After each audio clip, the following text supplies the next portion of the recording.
The Shark Deck.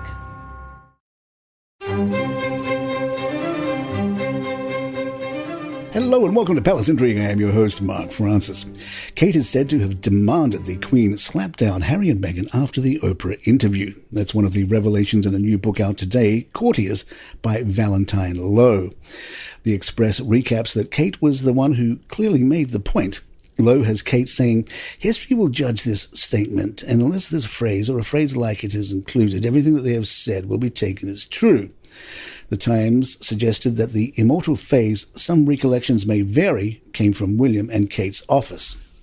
Lowe writes that, according to several sources, William's private secretary, Jean-Christopher Gray, who had only been in the post for 3 weeks, came up with the phrase, and Kate was adamant that a milder draft statement needed to be toughened up and was instrumental in getting the more robust response sent to the Queen. He added that this was just another example of how Kate is often far steelier than she appears. He writes, "Kate does not get as much credit as she should because she is so subtle about it. She's playing the long game, and she has always got her eye on, this is my life and my historic path, and I am going to be the Queen one day." William is said to have pushed as well, with this line attributed to him. "It is really important that you guys come up with the right way of making sure that we are saying that this does not stand." As a reminder, the official statement eventually said, "The whole family is saddened to learn the full extent of how challenging the last few years have been for Harry and Meghan. The issues raised, particularly that of race, are concerning. While some recollections may vary, they are taken very seriously and will be addressed by the family privately. Harry, Meghan and Archie will always be much loved family members." The Queen wanted to watch Oprah live, well, in real time with the rest of the UK audience, although her staff had watched the American telecast at 2 a.m. local time.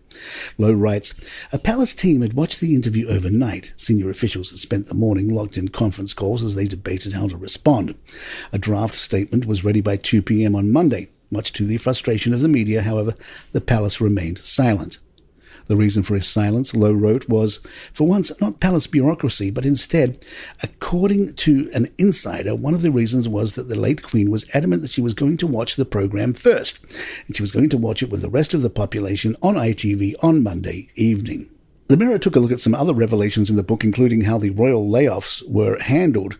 As the nation mourned, the senior royals dealt with the loss of the head of the royal family for decades after facing redundancy. Around 100 royal workers received letters warning them they may lose their job, the extract reported.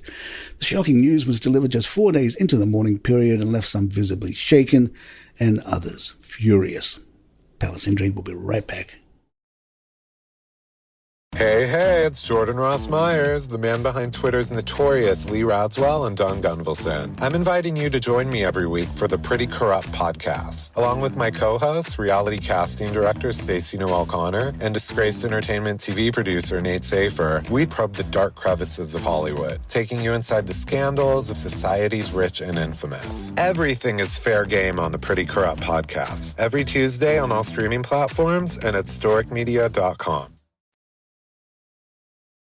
In Style tells us Prince William and Kate Middleton are reportedly very happy at Adelaide Cottage. Thank you very much.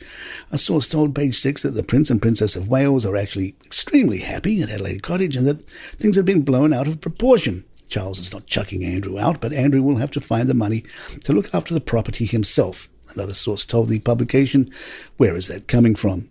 A palace insider told the Mail on Sunday that any plans for the contentious move to go ahead soon had been quietly shelved while the Duchess recovers from surgery.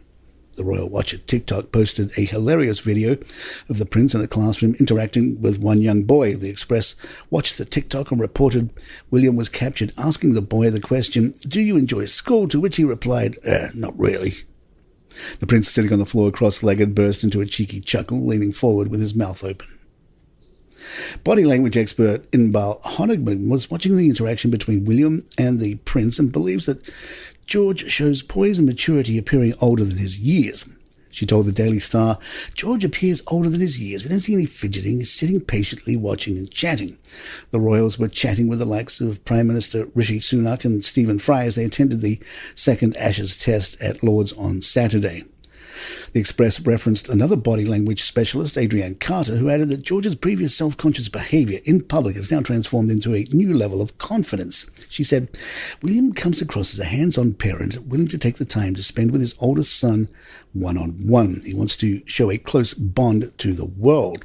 In this clip, we see a confident boy growing and being calm under scrutiny. In some clips at previous events, George can often look self-conscious, but we don't see any of that in this clip.